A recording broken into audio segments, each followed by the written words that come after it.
Bismillahirrahmanirrahim. Assalamualaikum warahmatullahi wabarakatuh. Alhamdulillah, alhamdulillah, wassalatu wassalamu ala rasulillah, amma ba'd. Alhamdulillah Bapak Ibu, bagaimana kabarnya semua hari ini? Semoga selalu berada dalam limpahan keberkahan dan karunia dari Allah Subhanahu wa taala. Alhamdulillah, di kesempatan kali ini saya ingin menyampaikan materi tentang jodoh terbaik, ya. Materi ini nggak gampang Bapak Ibu, ya. Saya menyampaikannya sampai harus berpikir ulang beberapa kali apakah saya harus menyampaikan atau tidak. Tapi sepertinya memang ada hati nurani saya yang ingin tetap menyampaikan, karena ternyata kenyataannya adalah ada banyak sekali rezeki kita yang tertahan karena urusan jodoh ini. Jadi salah satu perisai yang sangat tebal dalam jiwa manusia adalah urusan jodoh, ya. Jadi mungkin kalau Anda ada yang merasa rezekinya seret, rezekinya tidak mudah gitu ya, mungkin bisa jadi salah satu jawabannya adalah materi jodoh terbaik ini. Sebelumnya saya ingin sampaikan bahwa ketika Anda menemukan materi atau mendengarkan materi ini, tolong untuk tidak melanjutkan kalau Anda belum mendengarkan materi-materi saya sebelumnya, ya. Jadi kalau Anda baru saja bergabung lalu kemudian Anda menemukan materi ini, jodoh terbaik, tolong sekali gitu ya, Anda stop dulu.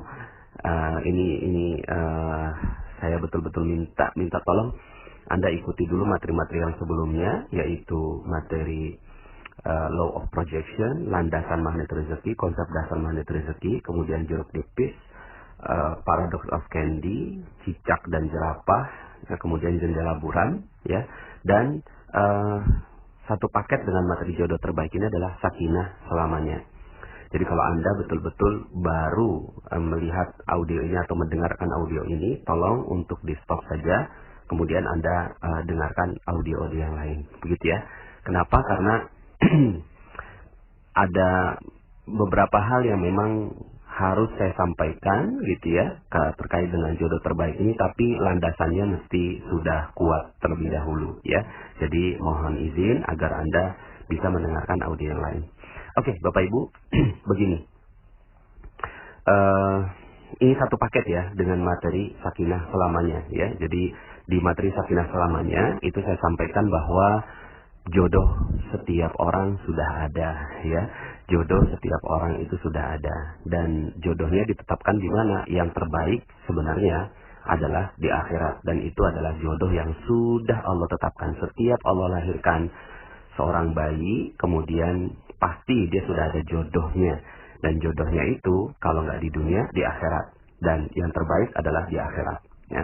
Kemudian yang berikutnya yang saya sampaikan di materi sakinah selamanya adalah yang paling penting bukan jodohnya, tapi yang paling penting adalah mencari ridho ya, mencari ridho dari proses mencari jodoh itu. Jangan sampai akhirnya ketika kita mencari jodoh, terus kemudian ternyata kita tidak mendapatkan ridho orang tua kita, tidak mendapatkan ridho kakak adik kita, tidak mendapatkan ridho orang-orang di sekitar kita, ya. Jadi itu yang tidak sederhana, ya, karena urusannya adalah urusan yang panjang. Silakan review materi terumbu karang, ya, bagaimana merawat terumbu karang. Dan yang paling penting ketika sudah menikah, maka yang harus dijaga adalah keridhaan suami dan keridhaan istri. Jadi saling ridho meridhoi, saling rela gitu ya, rela menerima apapun keadaannya. Makanya saya sampaikan sebuah dalil, ayyuma imra'atin matat wa zawjuha an haradin dakhalatil jannah. Seorang istri yang meninggal dunia lalu kemudian suaminya ridho, maka langsung masuk surga. Kebalikannya, kalau suaminya nggak ridho, berarti ada hal yang harus dipertanggungjawabkan ya. Maka dari sini ya, di sakinah selamanya saya sampaikan tentang logika tentang keridhaan, mencari keridhaan sekitarnya ya. Kemudian juga saya sampaikan kisah tentang ibunya atau orang tuanya, ayahnya dari Imam Syafi'i, yang ternyata proses pernikahannya itu betul-betul dijaga oleh Allah Subhanahu wa taala. Nah, dalam materi ini saya ingin menambahkan dosis dari sakinah selamanya agar kita semua bisa memahami betul tentang urusan jodoh ini. Ya, karena ya ada yang bilang begini, Pak Nas, kok materi yang sakinah selamanya kok gitu sih? Jadinya orang tuh nggak semangat menikah gitu ya. Bukannya nggak semangat menikah, Bapak Ibu. Kondisinya begini, saya ini punya 5 anak perempuan gitu ya. Jadi saya tahu betul bagaimana rasanya seorang wanita yang tidak mendapatkan jodoh. Saya punya anak 5 perempuan. Anak pertama saya udah umur 14 tahun saat ini. 14 tahun. Dan ya tinggal beberapa tahun lagi saya harus menghadapi masa-masa dia untuk mendapatkan atau menerima atau mendapatkan pinangan. Kalau seandainya ada yang meminang. Maka nasihat apa yang terbaik yang bisa saya berikan kepada anak saya gitu. Ya karena anak saya perempuan, maka ya nasihatnya seperti yang saya sampaikan di Sakinah Selamanya. Udah tenang aja, cool gitu ya, nggak usah terlalu gerasa gerusu, fokus aja sama diri sendiri. Karena ketika kita fokus pada diri sendiri dan fokus kepada Allah Subhanahu wa Ta'ala, karena jodoh kita sudah ditetapkan oleh Allah Subhanahu wa Ta'ala. Jadi ya tenang aja gitu ya. Nah, ini yang saya akan sampaikan gitu ya. Dan kurang lebihnya bisa jadi ini adalah nasihat untuk diri saya sendiri ketika saya harus menghadapi anak-anak saya yang perempuan ini. Ya, ada 5 perempuan Bapak Ibu. Nah, sebelumnya saya ingin sampaikan begini. Urusan cinta, urusan jodoh gitu, ini selain harta, itu urusan cinta telah menyita seluruh waktu manusia. Ya. Jadi selain harta, urusan cinta itu telah menyita seluruh waktu manusia. Lagu-lagu yang tercipta, film-film yang diproduksi, itu sebagian besarnya karena urusan cinta dan nafsu yang membakar, Bapak Ibu. Jadi hampir-hampir kita nggak bisa menemukan film Hollywood yang tidak ada bumbu itu, gitu kan? Tidak ada bumbu cinta. Ya, hampir-hampir semua film Bollywood yang ada di India gitu kan, itu semuanya gitu ya, itu berkisar tentang tema tentang itu ya, dan akhirnya merambah kepada lagu-lagu dan seterusnya. Nah, tapi ternyata Bapak Ibu, ini urusannya nggak sederhana. Urusan jodoh ini urusan nggak sederhana. Kalau seandainya Anda merasakan bahwa rezeki Anda seret gitu ya, rezeki Anda kok nggak datang begitu ya. Ada beberapa yang japri ke saya, Pak Nas, saya nggak zolimi orang, saya kok baik-baik aja, saya kepada orang tua juga saya merawat terumbu karang, kepada orang-orang juga saya menjaga dengan baik gitu. Tapi kenapa kok rezeki saya tetap seret, panas gitu ya? Ya, saya kan memang nggak tahu apa-apa ya, makanya saya minta mereka untuk yang seperti ini langsung aja coba ke Garbu Tala gitu ya, untuk bertanya langsung kepada Allah. Tapi mungkin bisa jadi salah satu sebab rezeki kita seret karena urusan ini Bapak Ibu. Karena urusan jodoh gitu. Karena urusan cinta. Kenapa? Begini. Bagaimana kalau seandainya ada seorang suami yang istrinya duduk dengan lelaki lain, dan ternyata lelaki lain itu pernah punya hubungan waktu SMA gitu ya. Maka bagaimana perasaan sang suami? Perasaan sang suami pasti dibakar api cemburu, betul ya Bapak Ibu ya? Pasti itu adalah reaksi orang normal pada umumnya.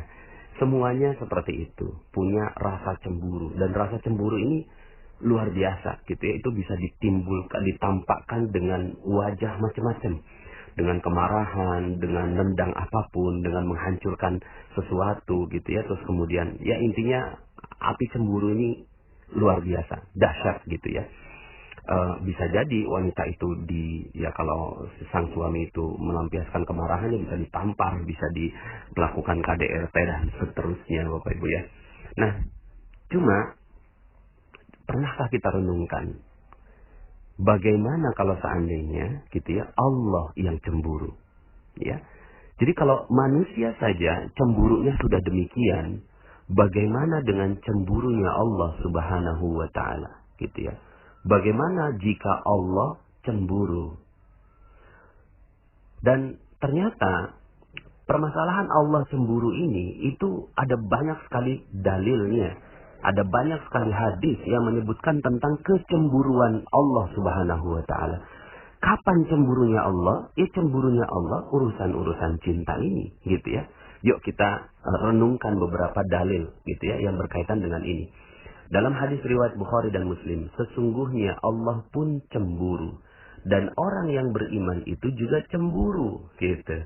Kecemburuan Allah yaitu jika orang mukmin melakukan apa yang diharamkan oleh Allah Subhanahu wa taala.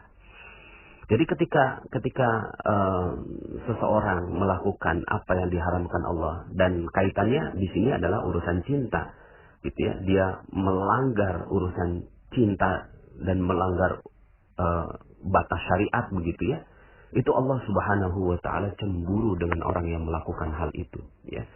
Kemudian dalam hadis yang lainnya Rasulullah SAW bersabda, tidak ada seorang pun yang lebih menyukai pujian daripada Allah. Maka oleh karena itu dia memuji zatnya sendiri. Dan tidak seorang pun yang lebih cemburu daripada Allah. Maka karena itu Allah mengharamkan perbuatan keji.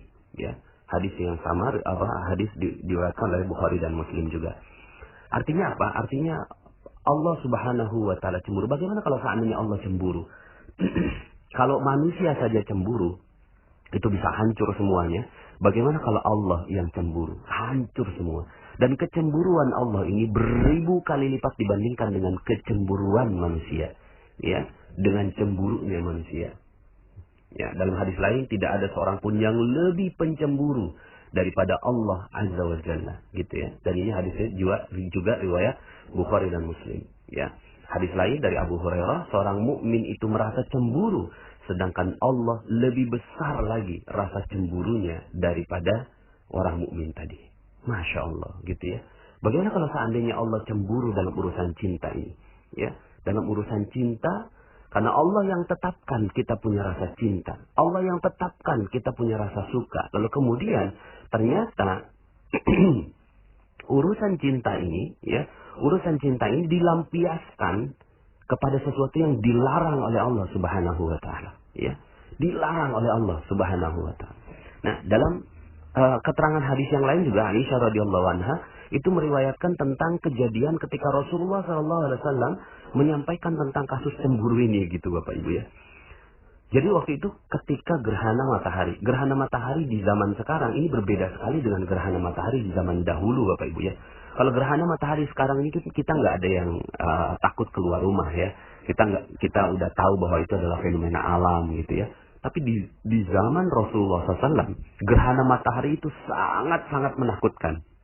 Ya, gerhana matahari itu sesuatu yang sangat-sangat mengerikan gitu ya. Bagaimana tidak, siang hari dimakan begitu ya, kira-kira begitu, dimakan oleh satu zat lah begitu ya dalam pikiran mereka, sehingga akhirnya setiap ada kejadian gerhana matahari semua tuh pada takut gitu kan, pada masuk ke dalam rumah, nggak berani keluar rumah, sampai akhirnya itu gerhana mataharinya selesai. Nah, Bapak Ibu yang dirahmati Allah, pada saat yang sangat mengerikan itu Rasulullah berkhutbahnya tentang cemburu. Jadi sampai-sampai Rasulullah mengingatkan gitu ya, hei, jangan-jangan ini yang terjadi gitu ya. Jangan-jangan ini yang terjadi ini karena kasus cemburunya Allah. Kita lihat ya. Hai umat Muhammad. Jadi saat terjadi gerhana matahari, setelah salat bersama sahabat, beliau berdiri dalam mimbar dan berpesan sangat panjang. Di akhir khutbah artinya ya sudahlah, momennya momen yang sangat mengerikan gitu ya, yaitu gerhana matahari. Lalu kemudian juga disampaikannya di akhir khutbah seakan-akan penekanan begitu ya. Hai umat Muhammad, tidak seorang pun lebih cemburu daripada Allah bila hambanya lelaki maupun perempuan berbuat zina.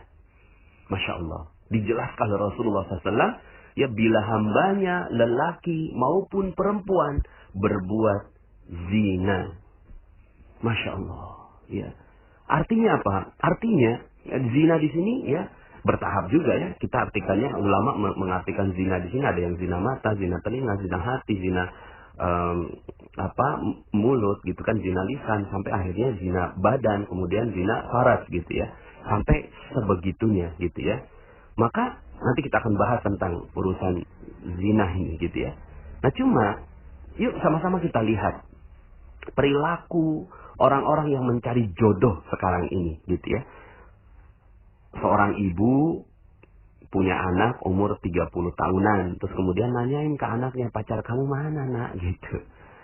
Kok gelisah banget gitu loh urusan pacar ini. Kok gelisah banget gitu loh. Sampai bertanya-tanya. Sampai malu kalau seandainya anaknya nggak punya pacar. Oh Allah, ini pacaran adalah sesuatu yang tidak diperbolehkan dalam Islam. Tapi kemudian menjadi biasa di hari ini. Gitu ya. Menjadi biasa di hari ini. Pacaran. Apa yang salah Pak Nas? Gitu ya. Ya gimana, ini rasa cinta Allah yang sematkan dan Allah minta rasa cinta ini dijaga baik-baik. Tapi kemudian diumbar dengan begitu luar biasanya di zaman ini. Maka Allah Maha Pencemburu, ya. Sampai-sampai Rasulullah ingatkan, tidak seorang pun lebih cemburu daripada Allah bila hambanya lelaki maupun perempuan berbuat zina. Masya Allah, bisa jadi ya, bisa jadi. Yuk sama-sama kita, sama-sama introspeksi. Saya pun introspeksi pada diri saya sendiri. Jangan-jangan nih rezeki kita seret, jangan-jangan rezeki kita tertahan, jangan-jangan rezeki kita hilang, hancur, proyek nggak datang-datang karena urusan zina ini, karena urusan mencari jodoh tapi keluar dari batas syariat Allah Subhanahu Wa Taala, gitu ya. Jadi, masya Allah, nggak sederhana nih urusan jodoh ini, gitu ya. Urusan jodoh, urusan cinta nggak sederhana. Maka bagi sahabat semua yang masih belum punya calon gitu ya, sudahlah ya, tenang aja ya. Yang sering terjadi adalah ya, laki-laki akhirnya untuk mencari jodoh yang dia lakukan adalah dengan mencoba gitu ya, mencoba ini perempuan ini bagaimana, ini perempuan ini bagaimana, perempuan ini bagaimana. Kalaupun tidak terlalu jauh mencobanya, mencoba tangannya, mencoba bagaimana memeluknya dan seterusnya. Nauzubillah, di dalam pacaran begitu ya. Allah Maha Pencemburu ketika seorang lelaki berdekatan dengan seorang wanita yang bukan mahramnya, lalu kemudian mereka mencoba-coba melanggar syariat cinta ini gitu ya, maka Allah Subhanahu Wa Taala bisa jadi menghancurkan. Kalau kita saja melihat ada seorang wanita ya, yang tadi saya sampaikan, seorang suami melihat istrinya berdekatan dengan laki lain, maka bisa hancur itu semua urusannya gitu ya. Maka bagaimana Allah ya, bagaimana Allah Subhanahu Wa Taala ya. Karena menikah ini bukan gitu ya, bukan untuk apa, menyalurkan syahwat semata, tapi sebenarnya untuk menahan pandangan begitu ya. Maka dari ini ya, ini proses pacaran dulu ya gitu ya. Proses pacaran ini yang katanya itu untuk berproses mencari jodoh gitu, malah berbalik menjadi kehancuran rezeki kita. Karena Allah Maha Cemburu terhadap orang yang pacaran, Bapak Ibu ya. Terus kemudian juga terhadap wanita ya. Terhadap wanita yang dilakukan ya, untuk mencari jodoh yang dilakukan adalah menjual dirinya. Mohon maaf sekali lagi. Tapi ini rasanya saya harus sampaikan gitu ya. Jadi kalau seandainya Anda bertanya, Pak Nas, kenapa kok rezeki saya seret ya? Kenapa kok saya udah berbuat baik segala macam? Yuk tanyain. Anda bagaimana dalam urusan menjaga diri Anda? Bisa jadi ketika kita mengumbar penampilan kita di media sosial, kemudian kita berdandan di luar, ya, kemudian kita terlalu mengumbar seluruhnya lah begitu ya, di luar begitu. Maka Allah Subhanahu Wa Taala bisa jadi maha cemburu. Lalu kemudian karena kita ingin masuk surga, ya, dan kemudian Allah dahulukan saja dulu siksanya di dunia, maka bisa jadi rezeki Anda seret karena Anda tidak menutup aurat. Rezeki Anda seret karena Anda mengumbar hawa nafsu Anda. Anda terlalu gelisah dengan urusan jodoh, ya, mengumbar semuanya di media sosial, di pasang status dan seterusnya. Bisa jadi itu yang Allah Subhanahu Wa Taala hancurkan rezeki kita, karena Allah Maha Cemburu, ya. Jadi ternyata urusan jodoh ini nggak sederhana kan gitu ya, nggak sederhana. Dalam Al-Quran Allah Subhanahu Wa Taala sering sekali mengungkapkan tentang ungkapan rasa cemburunya Allah. Dalam Al-Quran dalam surat Al-Baqarah ayat 165 Allah sebutkan begini, ya, wa minan nasi man yattakhidhu min dunillahi andada yuhibbunahum ka hubbillah walladzina amanu ashaddu hubban lillah. Di antara sebagian manusia ada orang-orang yang menjadikan sembahan-sembahan selain Allah. Sembahan-sembahan ini ya, apa cirinya sembahan-sembahan ini? Ya, kalau saya nggak nyembah, kalau saya nggak nyembah patung, kalau nggak nyembah ini, ciri sembahan ini adalah yuhibbunahum kahubbillah. Mereka mencintai selain Allah itu sebagaimana mereka mencintai Allah. Coba lihat lagu-lagu kita sekarang, gitu kan? Lagu-lagu yang ada yang dinyanyikan oleh sebagian besar kita, ya, tentang cinta semuanya urusannya, ya, di mobil ingat kamu, makan ingat kamu, ya, minum ingat kamu dan seterusnya. Padahal bagaimana kalau kita ya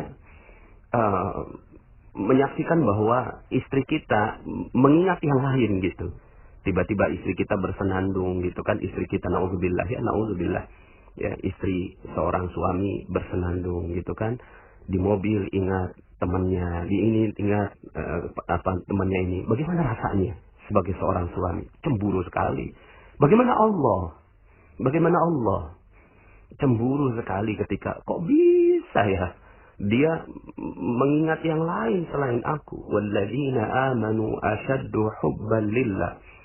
Sementara orang-orang yang beriman itu amat sangat cintanya kepada Allah Subhanahu wa taala. Allah ungkapkan rasa cemburunya dalam ayat itu. Bisa jadi ya seluruh rezeki kita dihancurkan oleh Allah Subhanahu wa taala karena urusan ini.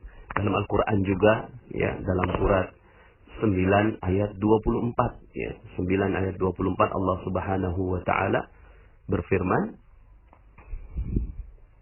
"Qul in kana aba'ukum wa abna'ukum wa ikhwanukum wa azwajukum wa 'ashiratukum wa amwalun iktaraftumuha wa tijaratun takhshawna kasadaha wa masakin tardawnaha ahabba ilaykum min Allah wa rasulih wa jihadin fi sabilihi fatarabbasu hatta ya'tiyallahu bi amrih wallahu la yahdil qaumal fasikin." Katakan, jika bapak-bapak, anak-anak, saudara-saudara, istri-istri, kaum keluarga, harta kekayaan yang kamu usahakan, perniagaan yang kamu khawatiri ruginya, dan rumah-rumah tempat tinggal yang kamu sukai, lebih kamu cintai daripada Allah dan Rasulnya, dan dari berjihad di jalan Allah, maka tunggu, fatarabbasu hatta ya'tiyallahu bi amrih, sampai Allah mendatangkan keputusannya, dan Allah tidak memberi petunjuk kepada orang-orang yang fasik. Masya Allah.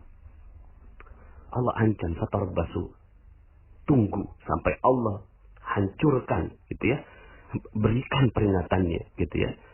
Fatarabbasu hatta ya'tiyallahu bi amri, sampai Allah mendatangkan keputusannya. Bisa jadi seluruh rezeki kita habis karena Allah cemburu. Masya Allah, Allah cemburu sama kita. Ya, sementara ketika kita disebutkan asma atau nama dari calon kita, kekasih kita yang ada di dunia, maka bergetar hati kita. Tapi bagaimana dengan ketika disebut nama Allah? Allah sebutkan, nih ya, coba innamal mu'minun idza dzukirallahu wajilat qulubuhum. Sesungguhnya orang-orang yang beriman ketika disebut nama Allah maka bergetar hatinya. Ya Allah. Ternyata enggak sederhana urusan ini Bapak Ibu ya. Padahal Allah sendiri yang sudah jadikan ujian buat kita. Zuyyina lin-nasi hubbus syahwat minan nisa. Dijadikan indah pada pandangan manusia kecintaan kepada apa-apa yang diingini. Wanita, anak-anak, harta, emas, perak, kuda pilihan, dan sawah ladang dan seterusnya. Ya. Jadi Bapak Ibu yang dirahmati Allah Subhanahu wa taala, sahabat-sahabat semua, rekan-rekan semua, ternyata nggak sederhana. Dan ini nasihat diri saya, juga nasihat untuk anak-anak saya yang saya ingin katakan kepada mereka gitu ya. Cuma belum dapat momennya nih ke anak saya yang pertama terutama. Hati-hati urusan cinta ini. Hati-hati urusan cinta. Karena bisa Allah hancurkan seluruhnya. Allah hancurkan seluruh rezeki kita. Kalaulah kita saja cemburu kepada manusia bisa hancur semuanya. Bagaimana Allah cemburu dengan kita. Lalu apa yang harus kita lakukan gitu ya. Pertama, bagi para lelaki gitu ya, bagi para lelaki menikahlah gitu ya. Menikah ini bukan untuk dijadikan mainan gitu. Menikah ini bukan untuk dijadikan mainan. Ada rasa cinta gitu kan di dalam hati. Kok senang sekali sama wanita itu. Kalau berani langsung datangi orang tuanya gitu. Datangi orang tuanya dan jangan sekali-kali kita hancurkan segelnya. Jangan sekali-kali kita keluar batas dari syariat, datangi orang tuanya, lalu kemudian ya kalau Anda berani langsung menikah saja, gitu ya.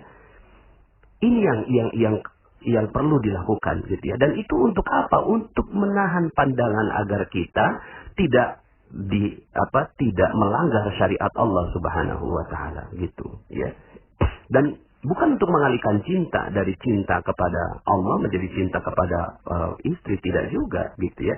Tapi istri adalah partner kita untuk sama-sama mendapatkan cinta dari Allah Subhanahu wa taala. Jadi jika sudah tidak sanggup menahan syahwat, menikahlah, gitu kan. Menikahlah sebagaimana anaknya Ustadz Arifin Ilham umur 17 tahun sudah menikah. Masya Allah. Dan ternyata ada banyak sekali bukti, gitu ya, kenapa rezeki Allah diberikan kepada mereka yang nikahnya muda, gitu. Jadi yang nikah muda ini Allah kasih rezeki.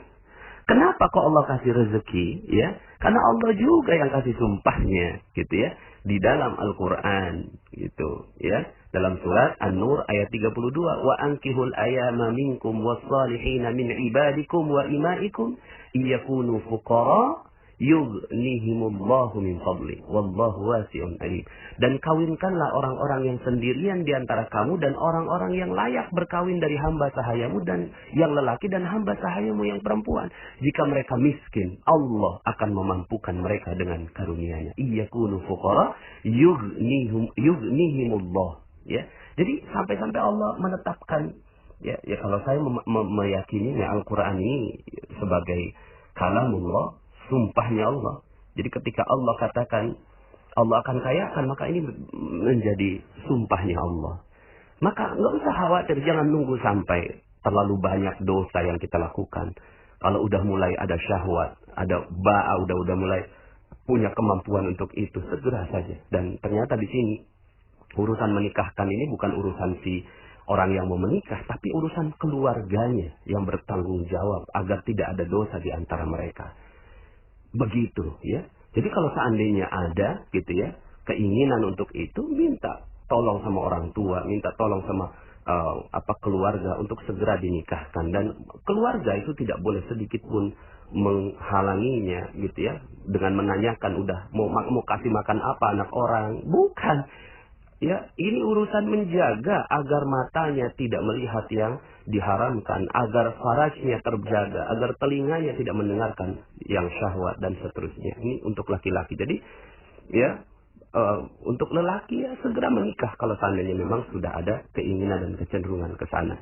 Kalau nggak sanggup, puasa, gitu ya. Dan betul-betul dijaga agar jangan sampai Allah Subhanahu wa taala cemburu dengan segala rasa cinta yang dititipkan kepada Anda, wahai lelaki, ya. Kemudian pada yang wanita ini harus hati-hati betul, gitu ya.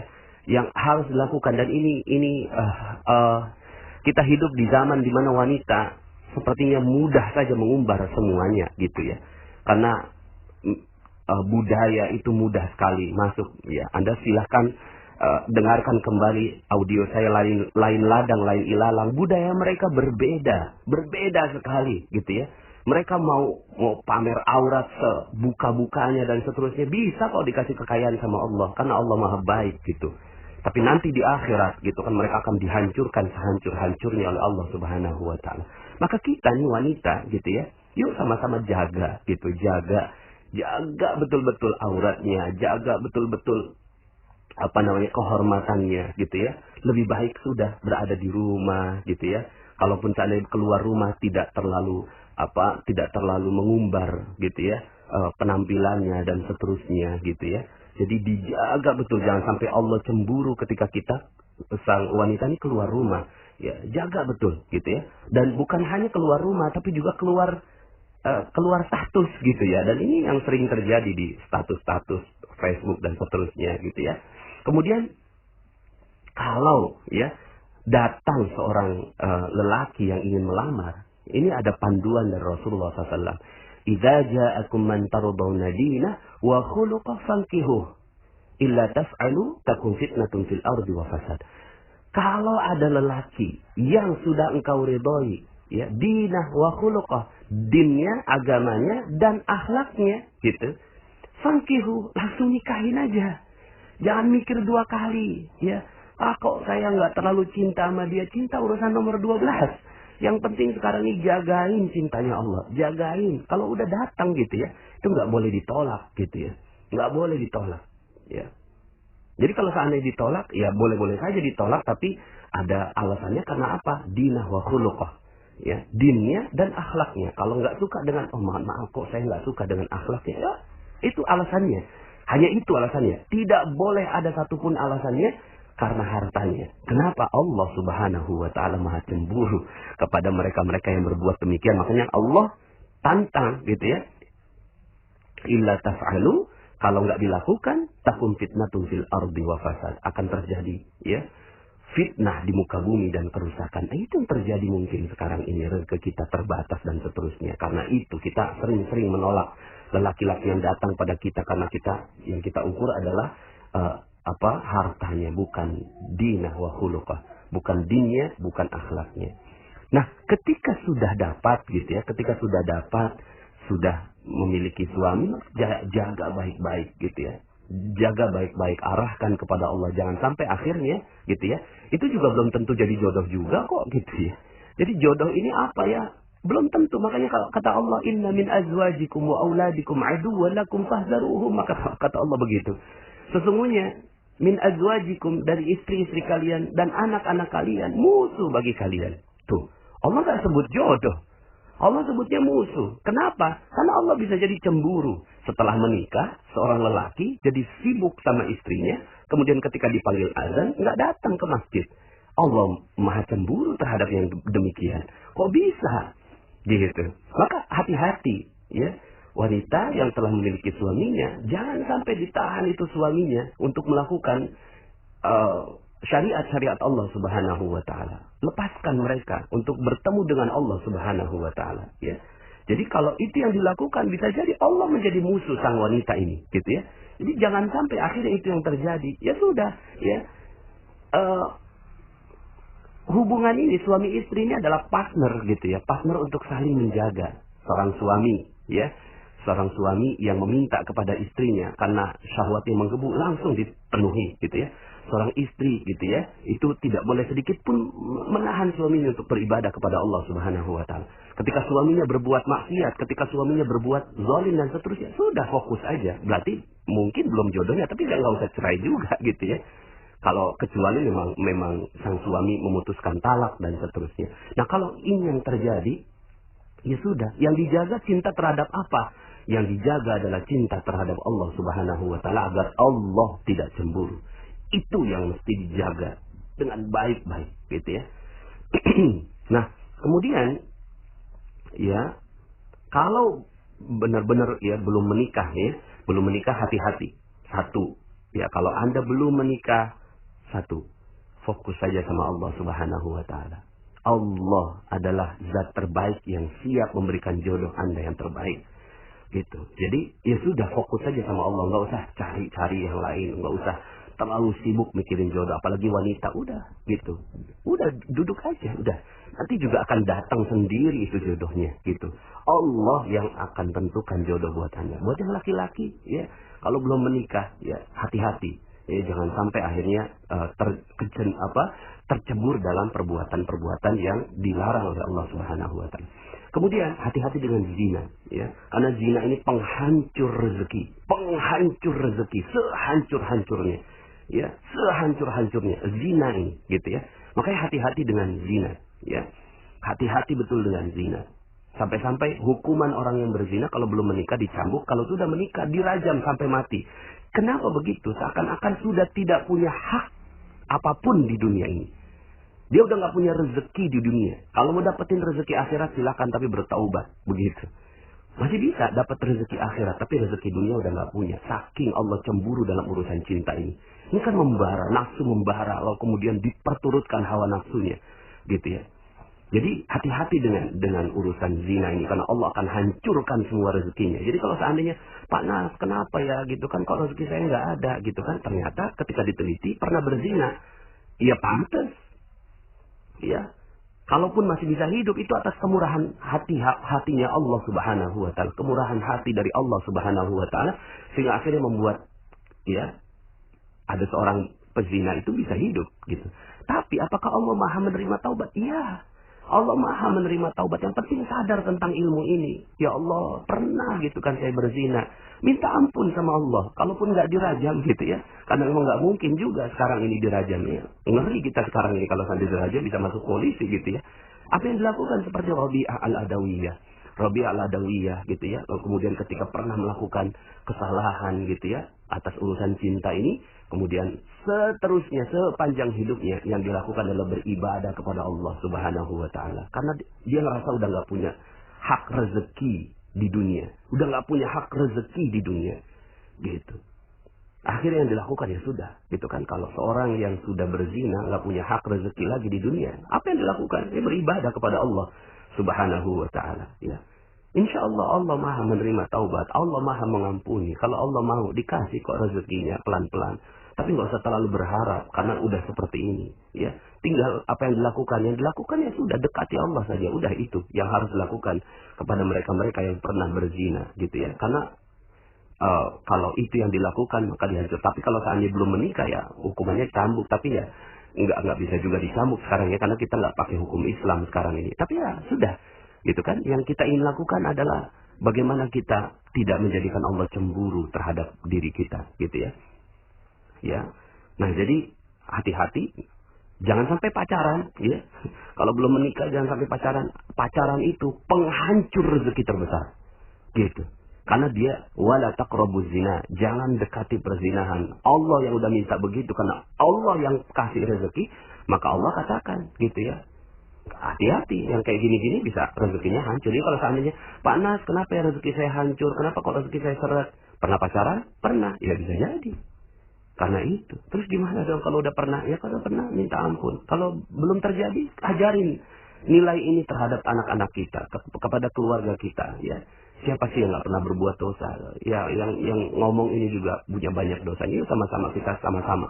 Karena urusan jodoh ini, ya, ini urusan yang menghancurkan rezeki sehancur-hancurnya. Jadi ya sudah gitu ya. Nggak usah ada pacaran, nggak usah gitu ya. Karena pacaran adalah penghancur rezeki terbesar. Panas, saya pernah pacaran, saya juga mungkin pernah berzina, tapi kalau rezekinya baik-baik saja, hati-hati. Hati-hati. Kalau yang kayak gitu, itu bisa jadi istidraj. Bisa jadi Allah senangin kita di dunia supaya akhirat nggak dapat apa-apa. Makanya minta ampun sama Allah. Kalau udah pernah berbuat itu, ya jangan-jangan nanti disiksa di akhirat. Karena rezeki juga bukan hanya uang, tapi keharmonisan. Jadi kalau seandainya, kenapa kok ya gitu ya, saya kok nggak harmonis dengan suami, nggak harmonis dengan mertua, kemudian ada masalah dengan tetangga, ada masalah dengan bisnis, ada masalah dengan apa, ya bisa jadi Allah lagi ngancurin kita karena urusan jodoh ini. Dari dulu mungkin sebelumnya kita sudah melakukan kesalahan-kesalahan. Tapi sekali lagi, Allah At-Tawwab, Allah ini Maha penerima taubat, gitu. Allah Maha penerima taubat, ya. Makanya sekali lagi saya katakan, saya tidak mudah untuk menyampaikan materi ini, tapi rasanya sepertinya perlu saya sampaikan karena banyak yang merasa aman, gitu. Banyak yang merasa aman dari setelah mendapatkan materi perisai rezeki. Panas, alhamdulillah saya udah duha, udah tahajud, udah sedekah, tapi kenapa ya saya kok rezekinya nggak datang-datang? Ya bisa jadi ini. Bisa jadi urusan jodoh ini, urusan cinta ini, gitu. Lalu kemudian kesimpulannya terakhir gitu ya, yang ingin saya sampaikan ini kan judulnya adalah jodoh terbaik. Lalu siapa jodoh terbaik itu? Jodoh terbaik tidak ada yang lain kecuali jodoh yang mengajak kepada Allah. Udah, itu. Itulah jodoh terbaik. Jodoh terbaik adalah jodoh yang di dunia mengajak kepada Allah. Kalau tidak mengajak kepada Allah berarti bukan jodoh terbaik. Mungkin jodoh tapi bukan terbaik. Itu bukan jodoh yang baik. Gimana Pak Nas kalau seandainya saya udah dapetin suami yang sepertinya bagaimana gitu ya, KDRT, zalim, nggak pernah sholat dan seterusnya. Ya, sepanjang dia tidak menceraikan kita, ya sudah kita aja yang bertaubat, minta ampun kepada Allah Subhanahu wa taala, terus bertaubat kepada Allah gitu ya. Dan bersabar saja dengan keadaannya. Karena sudah pernah ada akad nikah. Akad nikah itu sumpah. Janji yang sangat-sangat agung. Mitsaqan ghalidha. Itu perjanjian yang amat erat, kuat sekali. Kalau seandainya suami ucapkan talak, baru kemudian Anda selesai, gitu ya. Dan ternyata kan bisa juga jodoh akhirnya bukan suami kita yang sekarang kan, gitu ya. Setelah itu ya sudah, gitu ya. Fokus saja, perbaiki anak-anak, perbaiki diri sendiri, dekatin dengan Allah, jangan sampai Allah cemburu, lalu kemudian berharap nanti jodoh Anda dipertemukan di surga Allah Subhanahu wa taala dengan seorang raja yang sangat-sangat luar biasa tampan rupawan nanti di surga Allah, Toh cuma sebentar lagi kok. Dunia kan cuma 60 tahun, 70 tahun dibandingkan dengan jutaan tahun yang akan kita lalui sampai ke akhirat, lalu kemudian nanti di surga itu abadan selama-lamanya, gitu ya. Dunia ini singkat sekali, sudah sabar aja, gitu ya.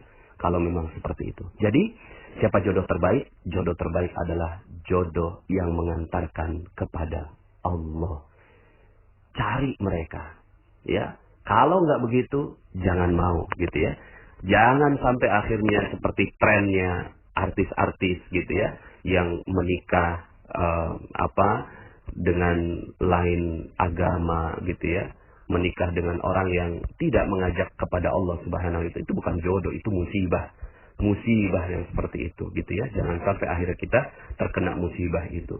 Dalam Al-Quran disebutkan, Allah larang, wala tankihul musyrikati hatta yu'min, wala amatun mu'minatun khairum min musyrikati walau a'jabatkum. Dan janganlah kamu nikahi wanita-wanita yang musyrik. Yang musyrik artinya nggak kenal Allah sebelum mereka beriman. Sesungguhnya wanita budak yang mukmin lebih baik daripada wanita musyrik walaupun dia menarik hatimu, ya. Jadi Bapak Ibu, ya, adik-adik, sahabat semua, rekan-rekan, yuk kita hati-hati dalam urusan jodoh ini, karena ternyata urusan jodoh inilah salah satu perisai rezeki yang besar. Kita fokuskan saja cinta kepada Allah Subhanahu wa taala, dan semoga Allah Subhanahu wa taala buka rezeki kita. Mohon maaf atas segala kekurangan, ya. Semoga dengan materi ini kita sama-sama menjahit kembali, ya, hal-hal yang sudah terluka di masa-masa yang lalu kemudian kita jelang kehidupan yang jauh lebih baik. Bisa jadi Allah lupakan semuanya. Seperti materi saya, cacat yang sempurna. Siapa sih yang nggak punya cacat? Siapa sih yang nggak pernah punya salah? Ya, maka Anda bisa dengarkan kembali materi cacat yang sempurna. Lupakan semuanya. Fokus kepada masa depan. Yuk sama-sama kita rapihkan masa depan kita. Kalau sekarang ini rezeki kita berat, rezeki kita seret, rezeki kita tidak ada, wajarlah, ya. Memang kita pernah membuat Allah cemburu. Sekarang jalin lagi hubungan dengan Allah. Jalin lagi hubungan dengan Allah. Kita datang pada Allah selangkah, Allah datang 1000 langkah. Jika kita datang kepada Allah dengan berjalan, Allah datang dengan berlari. Masya Allah. Mudah-mudahan Allah dekati kita. Terima kasih. Mohon maaf atas segala kekurangan. Saya Nasrullah. Sampai jumpa di audio-audio berikutnya. Assalamualaikum warahmatullahi wabarakatuh.